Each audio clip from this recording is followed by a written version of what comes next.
Hello students, in today's session we are generally discussed about the irrigation engineering questions which is generally asked in GATE examination. Question is basically in a certain month the reference crop evapotranspiration at a location is 6 mm per day. If crop coefficient and soil coefficients are 1.2 and 0.8 respectively, the actual evapotranspiration is in mm per day is. So basically यहाँ पर हमसे actual इवापोट्रांसपिरेशन पूछा है. हम लोगों ने already evapotranspiration concept already irrigation engineering में हमने देखा है कि इवापोट्रांसपिरेशन का मतलब क्या होता है और यहाँ पर क्रॉप इवापोट्रांसपिरेशन बेसिकली दिया हुआ है ऑलरेडी किसी पर्टिकुलर मंथ के लिए. यहाँ पर दो कॉफिशिएंट्स दिए हैं, that is crop coefficient and soil coefficients.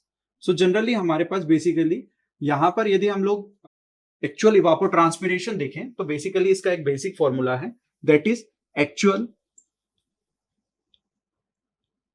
evapotranspiration is equals to that is coefficient multiplied by Ks multiplied by that reference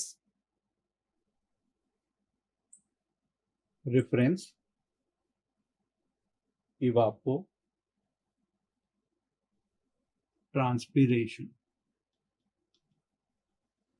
सो यहां पर हमारे पास ऑलरेडी क्वेश्चन में गिवन है कि हमारा केसी और के एस की वैल्यू बेसिकली क्या है.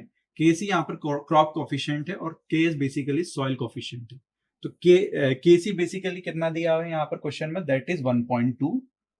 यहाँ पर के एस बेसिकली कितना दिया हुआ है, दैट इज 0.8. और रेफरेंस इवापोट्रांसपिरेशन हमारे पास ऑलरेडी गिवन है क्वेश्चन में, दैट इज 6. यदि हम लोग इसका आंसर देखते हैं तो दैट इज 5.76. ये बेसिकली 5.76 हमारा किस में आएगा, that is in mm per day.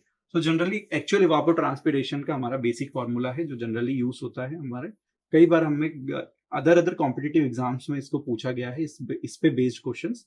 I hope you understand the question very well. Thank you very much.